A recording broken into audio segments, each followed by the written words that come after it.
This is a premium curry. It costs over $1,000 and it was beautifully constructed by Chef Atul here at Kanishka Restaurant in London. Today I'm on a mission to explore the unlikely world of British curry at 3 different places with 3 different price tags. It was not on our menu in the beginning, but due to popular demand, we caved. You caved? And by the end of this video, you'll see the most expensive curry that money can buy. So what goes into making a 1,000-pound curry? But first, one of the cheapest curries you'll find in one of the most expensive cities in the world. It starts with a ladle full of oil, chopped onions, and green chilies. Right now we're at the Indian YMCA. I've never heard of an Indian YMCA, but I have heard of a YMCA. In the USA, it's just a gym. But here it's very different. The chef builds its signature taste with star anise, mace, cinnamon, bay leaves, cloves, cardamom, cumin, and nutmeg. This is YMCA Indian Student Hostel, London. This is started in the year 1990. Now it's more than 105 years. We are here to provide subsidized accommodation and excellent food for international students for a very, very low cost. But where are the subsidies coming from? Next, diced tomato, garlic ginger paste, coriander powder, chili powder, turmeric powder, and garam masala are added. We have a trading organization, which is a hotel, and they sort of provide the funding for us to keep the costs low for the charity. Cubes of lamb join the pan with a cup of water. From here, the chef lets it simmer, soaking up all those flavors. The British developed a deep appreciation for Indian food during their 89 years of colonial rule in India. These days, Indians are the largest minority group in the UK, so it surprises me to hear Sam say, It is very difficult to get Indian food in London. It is. Yeah. It's not just about Indian food, it's about a home-cooked meal. You go to some Indian restaurant, we like to call Asian restaurants, and the food is sort of catered towards the English or the British taste. Sure, what's wrong with that? It's a bit bland. It could be a bit bland. So here we have chefs from different parts of India. We have interactions with the students, find out what they like, and they tend to give it that little subtle touches that will sort of make them feel like it's a home-cooked meal. Our chef tosses fresh coriander leaves, curry leaves, and half a tablespoon of salt into the pan. He lets it simmer a bit longer before confidently sending it to the dining hall. Seema, thank you for joining me today. Thank you for having me. Meet Seema. This gifted British Indian was a chef de partie at various Gordon Ramsay restaurants. Now she's a cherished food content creator. In Indian culture, food is such a prevalent and important factor that kind of brings everyone together. My mum, she always made Indian food growing up. We always had a fresh meal every night. We never had leftovers, we never had frozen food, we never had takeaway. So because of that, it kind of made me realize how important food was to me and kind of gave me my love for cooking. In general, Indian food in London, is it expensive? I guess it really just depends where you're going. London itself is quite expensive. Right. If you're going on the outskirts of London, it will definitely be a lot cheaper. Here I'm told that if you came in for lunch and you got lamb curry, maybe some rice, it's gonna be under 10 pounds. Is that pretty good? Yeah, £10 is great, especially lamb's an expensive meat. You know, you're probably getting a big portion of it, so £10 is fantastic. I say we give it a shot. Yes. You can tell it's really, really good when it has like this oil on the top here. That's a sign of a well-made curry, I would say. If we were in India right now, would we be eating with our hands or would we? Yeah, I would eat all of this with my hands. I feel like I don't even know how to eat this with a spoon, to be honest. Oh, okay. You should just eat however you normally eat. Yeah. So this is paratha, and it's really hard to make. Flour, egg, milk, sugar, salt, oil, and water join hands in the making of paratha. To get the dough so soft and be able to make it so thin is such a skill to do. And it's interesting when they make it, like they don't write down how to make it, they don't have specific quantities, it's just how you feel. Yeah, the recipe has to be in your heart. Yeah, and maybe a little in your DNA. He then gathers and coils the dough like a turban before running it over with a rolling pin. A short trip to the flat top with multiple oil drizzles turns this flatbread brown and crispy. Last, but perhaps the most crucial, the paratha smash.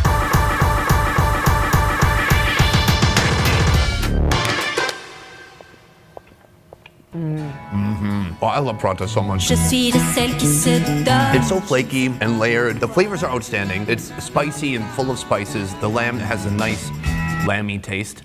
It tastes like lamb. I'm so bad at describing Indian food because oftentimes there might be 12 or 24 spices in there. Sure, I could say, oh, I taste the chili powder and the turmeric is in there, and so is every other spice. So how do you describe Indian food? I would say this is very well spiced, but it's not spicy. You can definitely taste the whole spices, like the clove and the cinnamon, which give it more of like a earthy kind of flavor into it, as well as the main spice, which is like chili powder, ground coriander, ground cumin. And I think that's quite difficult, is the balancing of spices in Indian food. This is our first and most affordable location, but from here, we're gonna ratchet it up a bit.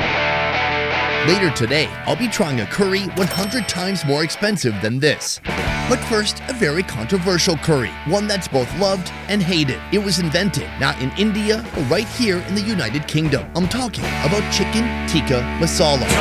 But before that, a quick word from the sponsor of this video, BetterHelp. Let's talk about breaking the stigma around therapy. We all know that mental health is just as important as physical health, but trying to find help can still be really scary. Many of us hesitate to reach out because of the misconceptions surrounding therapy, but it's time to change the narrative. That's where BetterHelp comes in. BetterHelp Online Therapy was designed with your comfort in mind. They're challenging the idea that therapy is only for those with mental illnesses. It's easy to think that way because for a long time, therapy was pretty inaccessible. But let me be the first to tell you that now it's for everyone. Just like lifting weights and doing cardio is great for your body, therapy does the same thing for your mind. And BetterHelp makes the entire process convenient because it's built around your schedule. And guess what? It's also pretty affordable. To get started on BetterHelp, simply fill out a brief questionnaire to help match you with a licensed therapist who fits your needs and preferences. Once you're matched, you can contact them by phone, video, or chat at any time that suits you. And don't worry, because if you're not completely comfortable with your therapist for any reason, you can switch at no additional cost. BetterHelp is an excellent option for anyone ready to take control of their mental health. Visit BetterHelp.com/besteverfood or select Best Ever Food Review Show during sign up to receive a special discount on your first month of therapy. So head on over to BetterHelp.com/besteverfood to start your journey today. Now, back to the show. To learn more about this British Indian dish, we've come here to Tayyab's. This restaurant is a 50-year-old family business that's earned its reputation for its pure Pakistani flavor that's hard to find in London. My dad used to make his one pot of curry. At first, people were struggling with the spices, and people used to tell my dad, Mr. Tayyab, dial it down a bit, you'll get more customers. My dad said, I'd rather stop. A man of integrity. Yeah. Greeting us today, Aleem, the second-generation owner of Tayyab's. In coming years, I thought there was just Indian food, but actually I'm told this is British Indian food that you'll find all over London. It is very difficult to get Indian food in London. What is the difference to you between Indian and British Indian? British food, with its focus on simplicity and natural flavors, contrasts sharply with the spice-rich complexity of Indian cuisine. When fused together, they form British Indian food, tailored to the British palate, which may mean fewer bold spices, or as Sandeep describes, It's a bit bland. There's some British Indian restaurants, they do shortcuts. They use spice in a jar, canned, and they just cheat. But us here, we're keeping it real. Despite Aleem's pride in authentic Pakistani flavors, one of the most popular dishes at Tayyab's is a dish that was invented here in the United Kingdom. It was not on our menu, but due to popular demand, we caved. You caved? We caved. This dish is chicken tikka masala. Do you know how this dish came to be? I think it originated in Glasgow. This guy, man was making chicken tikka, which is just chicken, just grilled, basically. Chicken tikka. Cubes of chicken breast are marinated with a mix of chili, garlic, ginger, lemon juice, homemade spice, coriander, oil, and yogurt. Then they're skewered and plopped on the grill. Someone came in, I think someone who's British came in and said we wanted more sauce in it. So he added a tin of tomato soup, which made it a lot more creamier, tomatoier, a lot less spicy. He gave it back and the man was absolutely obsessed with it, couldn't get enough of it, and then they put it on the menu. And I think that's actually like one of the national dishes of England. Though Tayyab's kitchen might have caved, We caved. their standards here allow no canned tomato sauce. Fresh tomatoes, onions, and plenty of oil go into a pot, where the chef adds garlic ginger paste, chili powder, turmeric powder, and salt. He mixes the pot well, then blends everything into a smooth, vibrant orange soup. If you go to India now, can you find it on menus there? Yeah, you can now. It's done the crossover. That's wild. Fans of Indo-Paki cuisine might notice the absence of curry leaves, coconut milk, and the usual whole dried spices in this dish. Are there other Pakistani or Indian recipes that have been adapted in this way to suit the local palate? That's just the one. Just the one? Yeah. Amazing. The chicken tikka joins the sauce, and together they jump into a fiery vessel.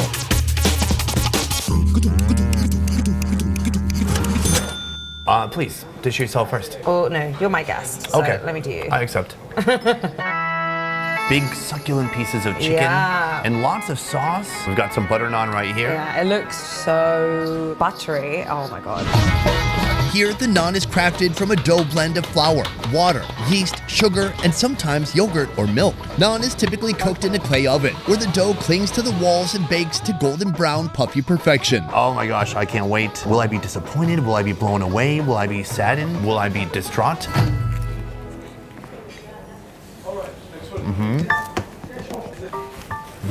The flavors, not a ton of spices, Yeah. very tomatoey, and pretty heavy, pretty oily. And that's it.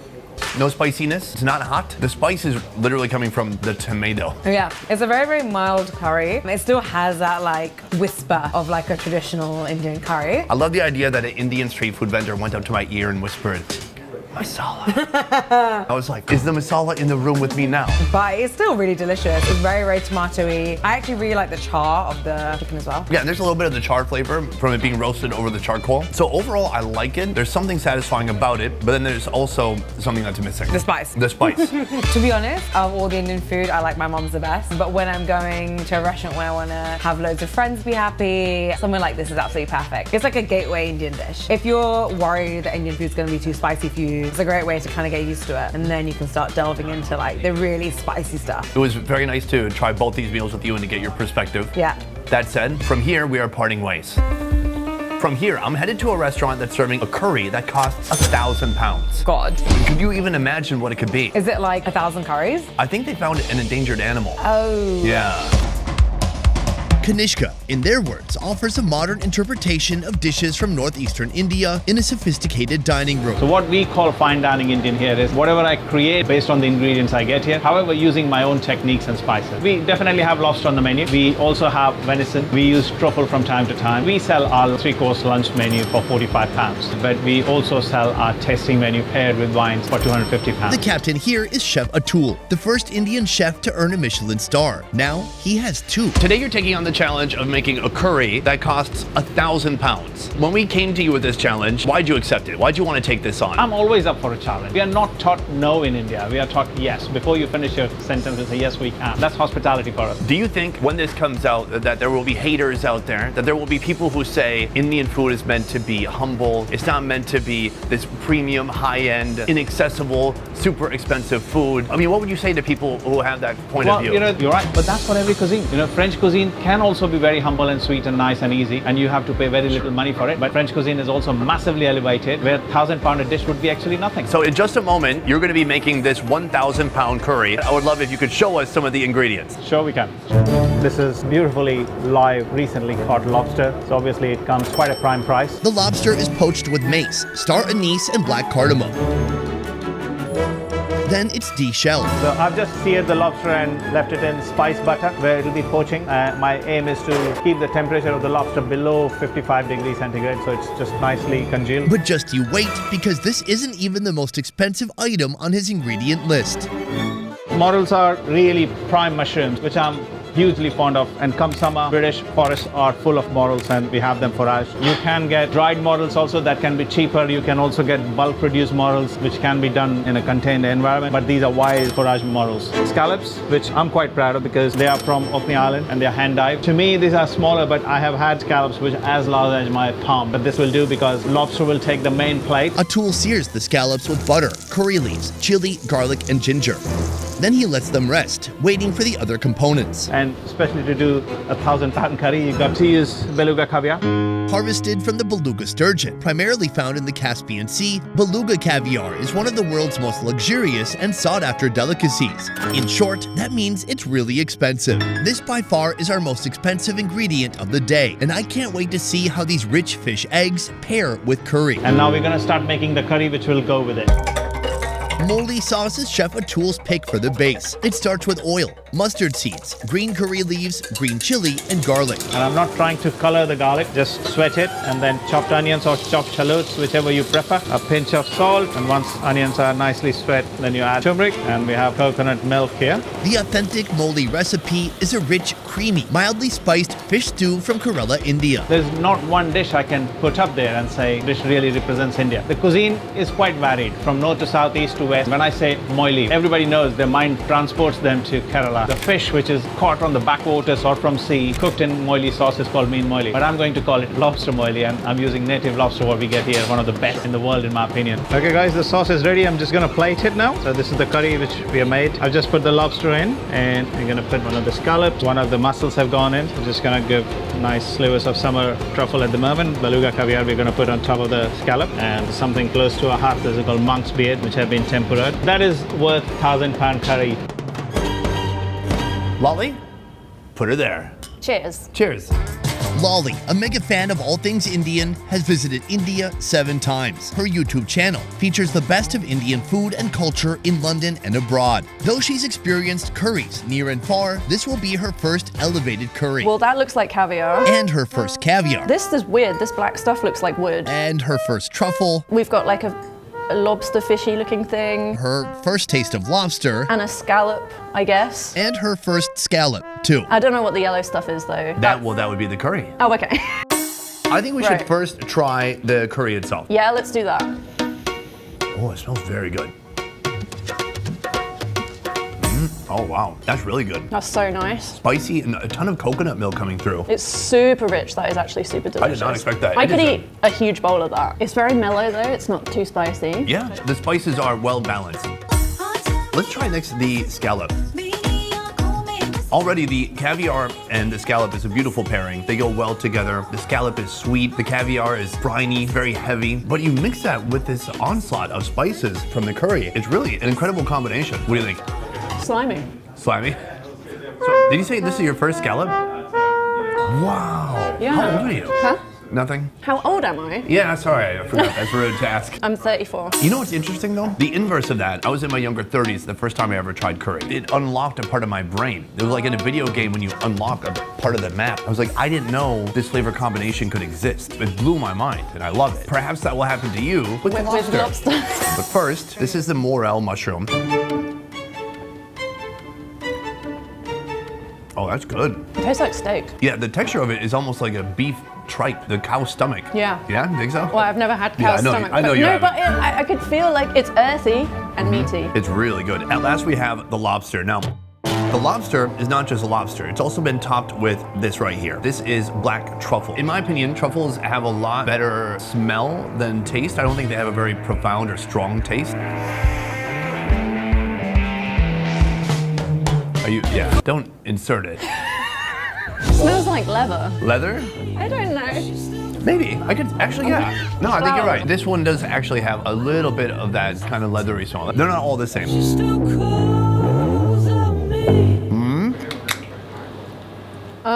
I think maybe I'd been put off lobster because the amount of shrimps I had in Vietnam, you know, they're the massive ones, Yeah. and I had them on a boat and I felt really seasick and it put me off. You got to get back on the boat, so to Yeah. speak. I think that tastes wonderful. Actually, these are some really potent truffles, very expensive. I could kind of taste it, but kind of smell it at the same time while it was in my mouth. It's not a strong flavor, but it's something that you kind of like taste almost in your nose than in your mouth. Do you know what I mean? No. That's all right. Putting the price aside, as someone who's certainly had more curries than me, would you eat this again? Yeah, I would. Me too. I think it tastes delicious. As somebody who's traveled so much in India, who's eaten there, and then who's also eaten plenty of Indian food here in London, what do you feel like some of the differences are between each place? Because it is different. For example, have you had chicken tikka masala? I have. So what's catered for the British, they're a lot more creamier and basically just a lot more basic, I would say, curries. Whereas actually Indian food itself, it's not just about curries, it's about many different things, and it's like much deeper flavors and more complex dishes, I'd say. Do you think there's still a place in London for the chicken tikka masala? No. I think soon the tikka masala might be a thing of the past. So even though the chicken tikka masala, it's not my favorite curry ever, but here's why I think it should still exist. Because when you compare British food and Indian food, they're polar opposites. And so with chicken tikka masala, it gives people a bridge, a safe harbor, a sanctuary, a place where they can go where they can feel safe to try something new, so they can gently step out of their comfort zone and slowly acclimate to a new, different type of cuisine that's wildly different from British food. But if people want to level up at any time, they're welcome to. Yeah, I think it's time for people to branch out and find out what real Indian food is. Is that your real name, Lolly? My real name is Laura, but in India, Laura sounds like Lauda, which basically means penis. Oh no. When I introduced myself when I first went over to India, it didn't go down too well, especially as my surname is Payne, so I was like, hi, I'm Penis Payne, basically. That's like every man's greatest fear. Lolly said she's brought me a gift and she wants me to open it on camera. Yeah, it's just so you remember this day forever. Okay, it seems like a picture frame maybe. Let's see if it's busted or not. Oh, nice. So it says Sunnyside in Hindi on the top, and yeah, that's like a little caricature of you. Although the curry is a lot smaller than I thought it was gonna be, so. Right. Thank you. No problem. Do you think it looks like you? Actually, I look like I haven't eaten for a while. But the bandana and the full head of hair, I like that part. Yeah. Boom, today we tried 3 different curries with 3 vastly different price tags. But at the end of the day, I must choose one curry that gave me the most bang for my buck. Was it the affordable curry at the Indian YMCA? Was it the controversial chicken tikka masala at our second location? Or was it the 1,000-pound curry that costs over $1,200? Well, my choice for the curry that gave me the most bang for my buck was absolutely the YMCA curry. Those are some of the best Indian flavors I've had in a long time. And honestly, I just can't believe how affordable it all was. But what do you guys think? Which curry would you most like to try next time you come to London? Anyways, guys, that is it for this video. I want to say a huge thank you to everyone who joined me. First of all, Seema. You can find Seema on Instagram. She's also on TikTok. Follow her, her travels, and her fun food adventures. And also, I want to thank Lolly. You can find Lolly on YouTube as she explores Indian food and culture all around London. I also want to thank all of the chefs and cooks who were part of today's video. I had a great time. I hope you did too. Otherwise, that is it for this one. Thank you so much for watching. I will see you next time. Peace. All right, I gotta get one of these red buses. Or maybe I'll get in the tube. Tube. C-H-U-B-E. Jump in the tube.